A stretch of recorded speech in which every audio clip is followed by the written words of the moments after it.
তুমি বলছো group C দেবো, আমি তোমাকে ক্যামেরার সামনে বলছি চ্যালেঞ্জ করে গ্রুপ সি দিয়ে দেখাও, তোর কত বড় বুকের পাটা দেখে নেবো। তুই গ্রুপ সি নিয়ে তোকে ঘাট চেপে ধরে জেলে পড়বো। তুমি দুর্নীতি করেছো তাই ধরা পড়েছো, তুমি আবার মঞ্চে মাইক ফুকে বলছো আমি দুর্নীতি করবো, আবার দুর্নীতি করলে তুমি আবার ধরা পড়বে। বৃষ্টি মুখার্জির চাকরি কে দিয়েছে? অঙ্কিতার চাকরি কে দিয়েছে? ইনসানের চাকরি কে দিয়েছে? রাজ্যের বিরোধী দলনেতা শুভেন্দু অধিকারী তিনি দাবি করছেন যে 50,000 টাকায় প্রশ্ন বিক্রি হবে, রেকর্ডিং পেয়েছি, কি বলবেন? জেএসএসসি আগে মেরিট লিস্ট টাঙাতো, তারা এখন টেন্টেড লিস্ট টাঙায়। এটা মমতা বন্দ্যোপাধ্যায়ের কারিশমা। লোকে কি করে, ক্ষমতার সঠিক উদ্দেশ্যে ক্ষমতাকে ব্যবহার করেন। আরে দুর্নীতি কি করে করা যায় সেই উদ্দেশ্যে ক্ষমতাকে ব্যবহার করে আইন তৈরি করেন। ওই যে দেখবেন যারা আজকে দাগি বলে চিহ্নিত, তারাই বলছে ওই দাগিগুলো ধরা পড়েনি, এখন ওই দাগিদের নাম নেই। দেখবেন নিজেদের মধ্যেই তারাই নিজেরা নিজেদের বলে বেড়াচ্ছে ও রাখারই দরকার নেই, না রহে কি বাঁশ না বাজে কি বাঁশুরি। আমারও প্রশ্ন, কেন শিক্ষক দিবস আজকে, ইভেন আজকে আমার জুনিয়র আপনি দেখলেন আপনার সামনে, তারা তাদের মতো করে তারা মনে করেছেন যে শিক্ষক দিবস পালন করা উচিত, তারা যাকে শিক্ষক বলে মনে করেন না, বলে তাদের মতো করে তারা যেদিন শিক্ষক দিবস সেদিনই পালন করেছেন তাদের। আমিও আমার শিক্ষককে আজকের দিনেই উইশ করে পাঠিয়েছি, সুস্থতা কামনা করেছি, আশীর্বাদ চেয়েছি, খুব স্বাভাবিক। আমার গুরু, তার কাছে আশীর্বাদ চেয়েছি, শিক্ষক দিবসের শুভেচ্ছা জানিয়েছি, সেটাই স্বাভাবিক। আমি জানি না মানে কিভাবে, কি শর্তে বা কি জন্য রাজ্যের মাননীয় মুখ্যমন্ত্রী একদিন আগে শিক্ষক দিবস পালন করলেন। আজকে কি ছুটি ছিল সেই জন্য, নাকি আজকে মানে নবী দিবস ছিল সেই জন্য, আমি জানি না, উনি বলতে পারবেন। তবে মানে রাজ্যের এই যে কালচার, এই যে একদিন আগে দুদিন পরে মানে সবকিছু উল্টে দেব, মমতা বন্দ্যোপাধ্যায়ের এটা মানে স্বভাবে পরিণত হয়ে গেছে। যে আমাদের যে কাঠামো, সেই কাঠামো গুলোকে ভেঙে চূর্ণ বিচূর্ণ করে দেবো, এটা মমতা বন্দ্যোপাধ্যায়ের একটা বলতে পারেন নেচার, বদগুণ। বদগুণ বলছেন। মলয় ঘটক একটা কথা বলেছিল কিছুদিন আগে, আমি আপনার প্রতিক্রিয়া নিয়েছিলাম, যে বিধান রায় যদি বাংলার রূপকার হন, নব্য বাংলার রূপকার মমতা বন্দ্যোপাধ্যায়, সেই নব্য বাংলার রূপকারের মতোই কাজটাই কি মমতা বন্দ্যোপাধ্যায় করলেন? হ্যাঁ, অবভিয়াসলি, মানে নতুন যে বাংলা পশ্চিমবঙ্গবাসী কোনোদিন চাননি, সেই বাংলার মমতা বন্দ্যোপাধ্যায় সেই বাংলা তৈরি করেছেন। পশ্চিমবঙ্গে কখনো ভেবেছিলেন যে শিক্ষক নিয়োগে এই পরিমাণ দুর্নীতি হবে? রাগী শিক্ষকের জায়গায় শুনতে হবে দাগি শিক্ষক। জেএসএসসি আগে মেরিট লিস্ট টাঙাতো, তারা এখন টেন্টেড লিস্ট টাঙায়। এটা মমতা বন্দ্যোপাধ্যায়ের কারিশমা। টপ টু বটম দুর্নীতিগ্রস্ত একজন ভদ্রমহিলা। যে নিয়োগ করেছেন, যে প্রকল্প ঘোষণা করেছেন, উনি খোঁজ নিয়ে দেখুন, বেশিরভাগ নিয়োগ, বেশিরভাগ প্রকল্পে দুর্নীতি হচ্ছে। ওনার বেসিক পারপাসই থাকে দুর্নীতি করা, অত্যন্ত দুর্ভাগ্যজনক। কিন্তু স্যার, এত জীবন নষ্ট করে দেওয়ার পর এখন দাগিদের হয়ে সবাই এসএসসি মামলায় রাজ্যের উপর রেগে রীতিমতো অসন্তোষ প্রকাশ সুপ্রিম কোর্টের বিচারপতি সঞ্জয় কুমারকে বলতে শোনা গেল যে রায় দেওয়া হয়েছিল তাকে চ্যালেঞ্জ জানিয়ে হাইকোর্টে গিয়েছে রাজ্য সরকার, সেখানে দাগিদের হয়ে সওয়াল করছেন অ্যাডভোকেট জেনারেল। বুঝতেই পারছেন দাগিরা কি ধরনের ব্লু আইড বয়, যাদের জন্য অ্যাডভোকেট জেনারেল হাইকোর্টে যাচ্ছেন, বলছেন দাগিদের পরীক্ষায় বসতে যাবো। কতটা সৌভাগ্যবান দাগিরা যে তাদের হয়ে অ্যাডভোকেট জেনারেল বলছেন সুপ্রিম কোর্ট এমন রায় দেয়নি যে দাগিরা পরীক্ষা করতে পারবেন না। যে সময় যেদিন বিচারপতি কথা বলছেন তার কিছুক্ষণ পরেই দাগিদের হয়ে আবার সওয়াল করেছে শুধু রাজ্যের অ্যাডভোকেট জেনারেল নয়, রাজ্যের মুখ্যমন্ত্রী নিজে। রাজ্যের মাননীয় মুখ্যমন্ত্রী বলছেন যে ওই অযোগ্যদের গ্রুপ সি তে আবার তাদের কোনো প্রকার ব্যবস্থা করা যায় কি না সেটা নিয়ে তারা ভাবছে। মানে বুঝতে পারছেন যে দাগিদের প্রতি এত ভালোবাসা কেন? দাগিদের প্রতি এত ভালোবাসার কারণ হচ্ছে এই দাগিরা মূলত চাকরি পেয়েছেন অর্থের বিনিময়ে।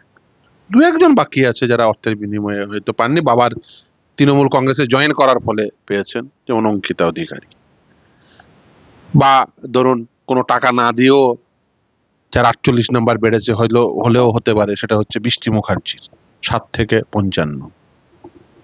কে বৃষ্টি মুখার্জি গ্রুপ সি তে সিলেক্টেড অ্যাপয়েন্টেড একজন ক্যান্ডিডেট, যিনি রাজ্যের মাননীয় মুখ্যমন্ত্রী মমতা বন্দ্যোপাধ্যায়ের আত্মীয়া। একাধিক নিউজ পেপার সে খবর করেছে। সেই বৃষ্টি মুখার্জিদের আবার চাকরি না করে টাকা পাওয়ার বন্দোবস্ত করেছিলেন, যেটাকে বলেছিলেন তিনি ভাতা, বাড়িতে বসে টাকা পাবে এই দাগিরা, বৃষ্টি মুখার্জিরা। মমতা বন্দ্যোপাধ্যায় এই বন্দোবস্ত করেছিলেন। আসলে মমতা বন্দ্যোপাধ্যায় কি করেছেন, এই গোটা রাজ্যে একটা লুটতরাজ কায়েম করেছেন। আর মমতা বন্দ্যোপাধ্যায় নিজে পেট্রোনেজ করে গেছেন, নিজে সহায়তা করে গেছেন এই লুটতরাজকে, এই দুর্নীতিগ্রস্ততাকে। তিনি হচ্ছেন এই দুর্নীতির মূল প্রমোটার। এই দুর্নীতিগ্রস্তদের তিনি প্রমোট করে গেছেন। আর এই দুর্নীতিপূর্ণ কাজ হলে সেটিকে ধামাচাপা দেওয়ার জন্য তিনি একটার পর একটা কাজ করে গেছেন। আর তিনি আইন তৈরি করেন এই রাজ্য সরকার দুর্নীতি করার জন্য। আমি একদম স্পেসিফিকলি বলছি, দুর্নীতিগ্রস্তদের সহায়তা করার জন্য। আমাদের সরকারের ক্ষমতা রয়েছে আইন তৈরি করার, মানে বেশ কিছু সাবঅর্ডিনেট ল। সেই সাবঅর্ডিনেট ল গুলো তৈরি করেন মূলত দুর্নীতি করার উদ্দেশ্যে। আপনি যদি দুই সময়ের দুটো আইনকে পাশাপাশি রাখেন, তাহলেই পরিষ্কার হয়ে যাবে যে বেসিক্যালি মমতা ব্যানার্জি কি করেন। যেমন ডিএ মামলায় রোপার 2009 আর 2019-কে পাশাপাশি রাখলে পরিষ্কার হয়ে যাবে যে কি উদ্দেশ্য নিয়ে মমতা ব্যানার্জি এই ডিএ দেবেন না বলে আইন, মানে 2019 রোপা রুল ফ্রেম করেছেন। সেরকম ভাবেই নিয়োগের দুটো আইন আপনি পাশাপাশি রাখুন। আপনাকে বলছি, প্রাথমিকের এই যে চলছে তো কিচ্ছু না, মমতা ব্যানার্জির পরিষ্কার বোঝা যাবেন যে বামেদের আমলে 2001 সালের প্রাইমারি টিচার রিক্রুটমেন্ট রুল 2001 পাশাপাশি রাখবেন, তার পাশে রাখবেন 2016 রিক্রুটমেন্ট রুল। পরিষ্কার হয়ে যাবে যে কি উদ্দেশ্যে মমতা ব্যানার্জি এই আইন বানিয়েছেন। সোজা কথা, বাজার থেকে সেন্ট্রালি টাকা তোলো, ডিপিএসসি রাখার দরকার নেই। সে জায়গায় তৃণমূলের নেতা নাহলে তৃণমূলের এমএলএ কে মাথায় বসিয়ে দাও। বোর্ডের মাথায় তৃণমূলের মানিক, আর ডিপিএসসি গুলার মাথায় এমএলএ। ডিপিএসসি নেই, কারণ ডিপিএসসি তে ওই টিচারদের মধ্যে যদি ভোট হয় টিচাররা সিলেক্টেড হয়ে যাবে। তাতে দুটো বিজেপি থাকবে, দুটো সিপিএম থাকবে, দুটো তৃণমূল থাকবে। 2 নম্বরই প্যানেল এলে সে অবজেকশন দেবে। ও রাখারই দরকার নেই, না রহে কি বাঁশ না বাজে কি বাঁশুরি। ও ডিপিএসসি রাখলো না, এখন ঢপ মেরে বেড়ায়, সব কোটে কোটে ঢপ মেরে বেড়াচ্ছে।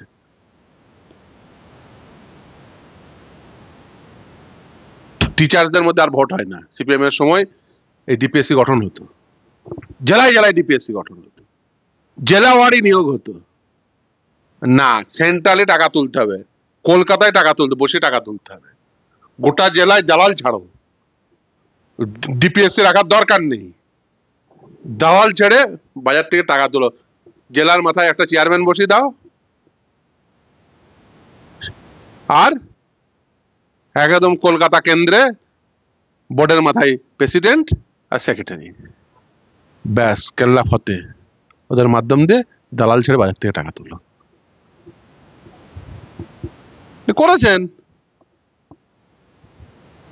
আগে প্রাইমারি অ্যাপয়েন্টিং অথরিটি ছিল ডিপিএসসি, এখন বানিয়েছেন চেয়ারম্যান। কেন? ডিপিএসসি নেই। এইসব করে বেরিয়েছেন, ক্ষমতা পেয়েছেন, ক্ষমতার অপব্যবহার করেছেন। লোকে কি করে, ক্ষমতার সঠিক উদ্দেশ্যে ক্ষমতাকে ব্যবহার করেন। আরে দুর্নীতি কি করে করা যায় সেই উদ্দেশ্যে ক্ষমতাকে ব্যবহার করে আইন তৈরি করেন। আইন তৈরির পারপাসটাকে লোকের দুর্নীতি মুক্ততা, আর এর পারপাস হচ্ছে দুর্নীতি যুক্ততা। মানে কি করে দুর্নীতি করব তার বন্দোবস্ত করেন।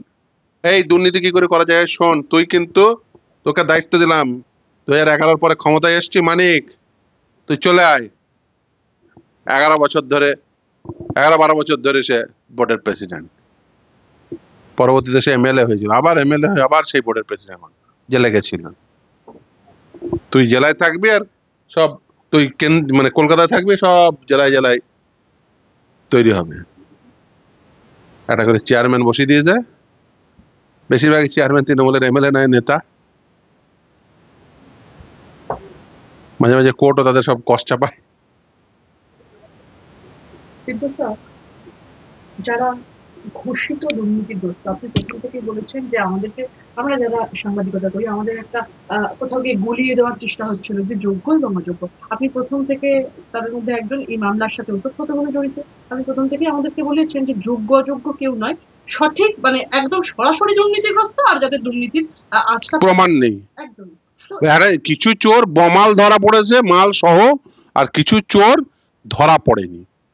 তার মানে এই নয় যে যারা ধরা পড়েনি তারা দুর্নীতিহীন। ওই যে দেখবেন যারা আজকে দাগি বলে চিহ্নিত, তারাই বলছে ওই ওই দাগিগুলো ধরা পড়েনি, এখন ওই দাগিদের নাম নেই। দেখবেন নিজেদের মধ্যেই তারাই নিজেরা নিজেদের বলে বেড়াচ্ছে। দাগিরা আজকে বলছে আমাদেরকে দুদিন আগে বলা হলো আমরা দাগি নয়, আবার এসএসসি আজকে বলছে আমরা দাগি। তারা তো আজকে বলছে এইসব কথাবার্তা। কেন বলছে? মিথ্যাচার দিয়ে এগুলো হয় না, আমরা জানতাম তো এই পরিণতি হবে। আমাকে আমার সিনিয়র বলেছিল যে দেখো ওরা নিজেদের মধ্যে মারামারি করবে, কারণ এরা মিথ্যাচার করছে। আমরা প্রথম দিন বলেছি এই মমতা ব্যানার্জি এই যে সভা ডেকে এই যে মিথ্যাচার করেছে না, ওরা কিসের জন্য করেছে? এই যে ইন্ডোরে ডাকলো কিসের জন্য? ও দেখেছে বুঝেছে যে এই বাতিল হয়ে গেছে, এবার সবাই টাকা চাইতে চলে আসবে। এদিকে টুপি পড়িয়েছে, চিন্তা নেই তোমাদের মামলা লড়বে, বিরাট মামলা লড়বে। আমি কি বলেছিলাম?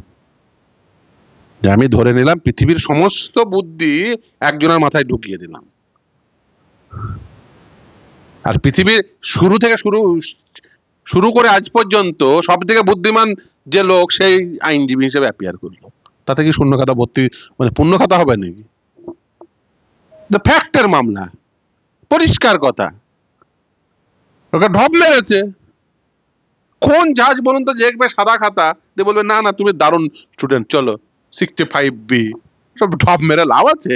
সব ঢপবাজি মেরেছে। কিছুদিন শুনুন, সোজা কথায় আপনাদেরকে ঢপবাজি মেরেছে, মাথায় টুপি পরিয়েছে, আপনারা টুপি পড়েছেন, সবাই জানে। সিঙ্গেল বেঞ্চের এগেনস্টে পছন্দ হলো না, ডিভিশন বেঞ্চে যাবেন, ডিভিশন আমরা এবার সুপ্রিম কোর্ট যাবো। তো সুপ্রিম কোর্ট গিয়ে কি হবে? ওই যখন স্টে হয়েছিল, স্টে কিসের জন্য হয়েছিল? যদি স্টে না দেয় ম্যাটারটা ইনফ্যাকচুয়াস হয়ে যাবে, সেই জন্য অন্তর্বর্তীকালীন আদেশ। আমাদের অমুক জজ সাহেব স্টে দিয়েছিল, তো স্টে দিয়েছিল মানে কি, মানে আপনি মামলা জিতে গেছেন? খুব পরিষ্কার কথা যে সাদা খাতা ভর্তি খাতা হবে না, 353 হবে না। তাতে আপনি যাকেই দাঁড় করান, যেভাবেই দাঁড় করান, উল্টে দাঁড় করান, পাল্টে দাঁড় করান, 353 হবেই না। ওএমআর শিট না থাকলে ওএমআর শিট নেই। আপনি কি ওএমআর শিট আছে প্রমাণ করতে পারবেন নাকি? একবার বলে দিয়েছেন নেই, তাই আজকে বলবেন আবার আছে? এটা হয়? মমতা বন্দ্যোপাধ্যায় বলছেন আমরা তো নিয়োগ দিতেই চাই, আপনারা যারা আইনি জটিলতা করছেন আইনি জটিলতা করে নিয়োগ দিতে দিচ্ছেন, কি বলবেন? আপনি একটা মামলার উদাহরণ দিন বা একটা মামলার নির্দেশ দিন যে নির্দেশে বলা আছে যে সরকার নিয়োগ দিতে পারবে না। সরকার যদি দুর্নীতি করে নিয়োগ দিতে চায় তাহলে নিয়োগ দিতে পারবেন না, এটা স্বাভাবিক। আপনি দুর্নীতিহীন ভাবে নিয়োগ দিতে চান, কেউ নিয়োগ আটকাতে পারবে না। বুদ্ধদেব ভট্টাচার্য আমলে কেউ নিয়োগ আটকাতে পেরেছিল নাকি? বুদ্ধদেব ভট্টাচার্যের আমলে বা জ্যোতি বসুর আমলে আদার সাইডে স্টলওয়ার্ড আইনজীবীর অভাব ছিল নাকি? সিদ্ধার্থ শঙ্কর রায়, অজিত পাঁজা, কে ছিল? সব স্টলওয়ার্ড আইনজীবী সব। মানে আমি বলছি বিরোধীদের, মানে আমি যদি সেই হিসাবে ধরেন, কটা নিয়োগ আটকেছে? সিদ্ধার্থ শঙ্কর রায়ের কি মানে বুদ্ধি কম ছিল, না অজিত পাঁজার বুদ্ধি কম ছিল? এসব বলে লাভ নেই। তার কারণ হচ্ছে সেই সময় নিয়োগে দুর্নীতি হয়নি। দুর্নীতি যদি করতো তাহলে ওই সিদ্ধার্থ শঙ্কর রায়, অজিত পাঁজারা গলা চেপে ধরতো। সিদ্ধার্থ শঙ্কর রায় অজিত পাজাদের গলার টিপে ধরার সুযোগ তৈরি হয়নি, তার কারণ জ্যোতি বসু ভট্টাচার্য দুর্নীতি করেনি। আর তুমি দুর্নীতি করেছো, ধরা পড়বে। বিকাশ ভট্টাচার্য মামলা লড়েছে, আমি মামলা লড়েছি, আমরা যদি মামলা না লড়তো অন্যকে মামলা লড়তো। তুমি দুর্নীতি করেছো তাই ধরা পড়েছো। তুমি আবার মঞ্চে মাইক ফুকে বলছো আমি দুর্নীতি করবো, আবার দুর্নীতি করলে তুমি আবার ধরা পড়বে। তুমি বলছো গ্রুপ সি দেবো, আমি তোমাকে ক্যামেরার সামনে বলছি চ্যালেঞ্জ করে গ্রুপ সি দিয়ে দেখাও, তোর কত বড় বুকের পাটা দেখে নেবো। তুই গ্রুপ সি নিয়ে তোমাকে ঘাট চেপে ধরে জেলে পড়বো। তোর কত বড় বুকের পাটা আছে দেখাও। তুই 294 কেন 294 পেলেও তুমি নিয়োগ দিতে পারবে না। চ্যালেঞ্জ রইল যে এই দাগিদের তুমি গ্রুপ সিতে ঢোকাবে, ঘাট চেপে ধরে বের করে দেবো। মমতা ব্যানার্জি ক্ষমতা দেখে ঢোকাক, ওর ক্ষমতা নেই। দুর্নীতি করে তুমি চাকরি দেবে আর সেই চাকরি তোমাকে দিতে দেবো? ঘাট চেপে ধরে বের করে দেবো 2 নম্বরই করে চাকরি দিলে। একদিকে মমতা বন্দ্যোপাধ্যায় একদম সরাসরি দুর্নীতিগ্রস্ত হিসেবে যাদের নাম তালিকা। আরে মমতা ব্যানার্জি নিজে দুর্নীতিগ্রস্ত। বৃষ্টি মুখার্জির চাকরি কে দিয়েছে? অঙ্কিতার চাকরি কে দিয়েছে? ইনসানের চাকরি কে দিয়েছে?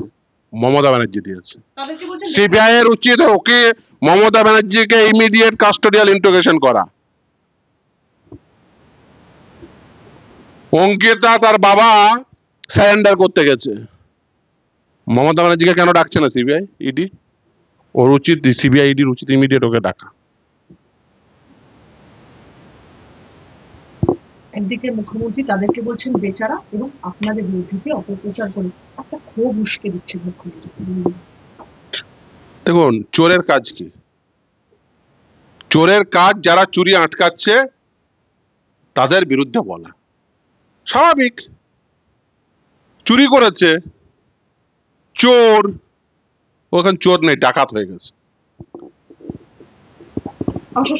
রাজ্যের বিরোধী দলনেতা শুভেন্দু অধিকারী তিনি দাবি করছেন যে 50,000 টাকায় প্রশ্ন বিক্রি হবে, রেকর্ডিং পেয়েছি, কি বলবেন? ওনার উচিত ইমিডিয়েট কোথা থেকে রেকর্ডিং পেয়েছে, কে রেকর্ডিং দিল, এই পুরো বিষয়টি আনার্ট করা জনগণের, শুভেন্দু বাবু, এবং সেটিকে কোথা থেকে পেলো, তার সোর্স কি, কোথায় হয়েছে, সেই দালালের সোর্স কি, কে কাকে ফোন করেছে। কারণ এটা তো খুব সহজ। তাহলে শুভেন্দু বাবুকে কেউ পাঠিয়েছে, সে কার কাছ থেকে পেয়েছে, ওই রুটটাকে আনাত করলে তো পুরোটা পেয়ে যাবে। ফলে এটা সহজ। আমি মনে করি শুভেন্দু বাবুর উচিত সেটাকে তদন্তকারী সংস্থাকে সহায়তা করা। যা সামনের নিয়োগ প্রক্রিয়া, কারণ হচ্ছে এই নিয়োগ প্রক্রিয়াটি মূলত 2016 সালের নিয়োগ প্রক্রিয়ার উপরে ঘটছে আদালতের নির্দেশে। শুভেন্দুবাবু যদি এই কথা পান, এই তথ্য পান কোথাও, তাহলে শুভেন্দুবাবুর উচিত এটিকে তদন্তকারী সংস্থাকে সমস্ত তথ্য দিয়ে সহায়তা করা। আপনি রয়েছেন পাশে। অবভিয়াস, আমি যে কোনো দুর্নীতি বিরোধী, বিশেষ করে মমতা ব্যানার্জির দুর্নীতিকে এক্সপোজ করার জন্য যে কেউ সাহায্য করবে, আমি তাদের প্রত্যেকে সাহায্য নিতে প্রস্তুত। আমার কোনো নেই, এই ক্ষেত্রে ছুতমার্ক নেই। মমতা ব্যানার্জি দুর্নীতিগ্রস্ত, সে পশ্চিমবঙ্গকে কয়েক দশক পিছিয়ে দিয়েছে, তার শাসনকাল পশ্চিমবঙ্গকে কয়েক দশক পিছিয়ে দিয়েছে, বাংলা ও বাঙালিকে কয়েক দশক পিছিয়ে দিয়েছে। মমতা বন্দ্যোপাধ্যায়ের এই দুর্নীতিকে এক্সপোজ করতে যে তথ্য দিয়ে সহায়তা করবে, আমি তার সেই তথ্য গ্রহণ করতে রাজি এবং তাকে সমস্ত রকম আইনি সহায়তা দিতে রাজি। নিয়োগ দুর্নীতিকাণ্ডে ইতিমধ্যে ধৃত জীবনকৃষ্ণ সাহা টাকা বিনিময়ে চাকরির প্রতিশ্রুতি দেওয়া একাধিক ব্যক্তিকে তলব, তাহলে কি এবার আসল মাথা ধরা পড়বে? দেখুন, আমরা সবাই আশা করি আসল মাথা ধরা পড়ুক। দুর্ভাগ্য হলেও সত্য, এটা মানতেই হবে। আসল মাথার ধরার ক্ষেত্রে কিছুটা হলেও শিথিলতা দেখা যাচ্ছে। এটা আমার কাছে সত্যিই মানে বেদনাদায়ক। আরো কি দুর্নীতি হতে চলেছে এই সামনে যে নিয়োগ রয়েছে? দেখুন, সেটা সময় বলবে, কারণ আমরা আইনি পরিভাষায় বলি কজ অফ অ্যাকশন তৈরি না হলে সেটা বলা উচিত নয়, বা সেটা নিয়ে আইনি পদক্ষেপও করা যায় না। যা ঘটুক, নিশ্চয়ই ঘটলে নিশ্চিতভাবে আমরা দেখবো। আমার শেষ ছোট্ট দুটো প্রশ্ন আপনার কাছে। কলকাতা হাইকোর্টের রায়ে 26,000 যে শিক্ষক এবং শিক্ষাকর্মীরা চাকরি হারালেন, শুধুমাত্র তারা তো চাকরি হারালেন না, আর্থিক বিপর্যয় নেমে এলো। এই যে বেতন ফেরত দেওয়ার একটা দিক, বেতন ফেরত দিতেই হবে। দেখুন, আমি এদের বলি, দেখুন, যারা এই চাকরিগুলো পেয়েছেন এরাও তো যে বিরাট ধনী ব্যক্তি তা তো নন। এরাও সাধারণ বাড়ির ছেলে মেয়ে।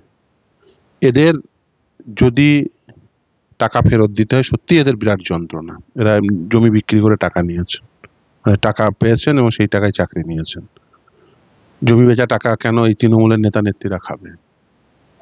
দিয়ে লিফট, এসকালেটার, ছাড়বাতি লাগবে কোটি টাকা? সমস্ত কিছু জমি বিক্রি করা টাকা, পয়সা বুঝে নিন। একদম। আমার শেষ প্রশ্ন আপনার কাছে, 8ই সেপ্টেম্বর ডিএ মামলার পরবর্তী শুনানির আগে রাজ্যের তরফে ইতিমধ্যে বড় পদক্ষেপ। জানা যাচ্ছে যে আগামী সোমবার এই মামলা বিচারপতি সঞ্জয় কারণ এবং বিচারপতি প্রশান্ত কুমার মিত্রের বেঞ্চে উঠবে। তবে এরই মধ্যে রাজ্যের নতুন লিখিত জমা দেওয়া 62 পাতার নথি জমা করলো মমতা বন্দ্যোপাধ্যায়ের সরকার। কি হয়েছে? সে একই কথা, নতুন কিছু নেই, যা আগে বলেছেন সেগুলোই লিখেছেন। এই যে টালবাহানা হলো, কতটা আশাবাদী? আমরা 100% আশাবাদী এবং আমরা মনে করি এই মামলা 6বার জিতেছি। 6বার কেন, 6.25 টাইমস বলতে পারি, কারণ আবার 25% বলেছিল। ফলে আমরা মনে করি এই মামলা এতবার জিতেছে। এবং এই মামলা আমি একদম, যখন এই মামলা প্রথম দিকের কথা আমার মনে পড়ে, যখন এই মামলা করতে যেতাম একা একা, মনে দিন গেছে একা সেটে গেছি। ফলে মানে এই মামলায় আমি জানি একদম প্রতিটি পেজে কি আছে, প্রতিটি লাইনে কি আছে। আজ অনেক দিন এই মামলা করছি এবং জানি এই মামলার মধ্যে কি আছে। দেখুন, এই মামলাটা যে খুব বিরাট কিছু তা নয়।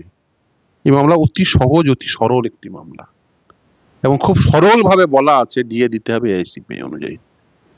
সেটিকেই বিভিন্ন কারণে, যেহেতু এটা একটা বুঝতেই পারছেন, এটা একটা বৃহৎ অর্থ রাশি একটি, ফলে এটাকে খুব স্বাভাবিকভাবে আর্গুমেন্ট হচ্ছে। কিন্তু মামলাটা অত্যন্ত ছোট, মামলার বিষয়বস্তু অত্যন্ত পরিষ্কার, দিয়ে দিতে হবে এআইসিপিআই অনুযায়ী। এবার ডেটটা কি হবে, ওই বছরে 2বার যদি না দিতে চান তাহলে প্রতি মাসে দিতে হবে অ্যাকর্ডিং টু দ্য ডেফিনিশন। কিন্তু ওরা সেটাকে হয়তো সময় লাগছে, কিন্তু সবুরে মেওয়া ফলে নিশ্চিতভাবে আমরা 6.25 টাইমস জিতেছি, সপ্তমবারেও জিতবো।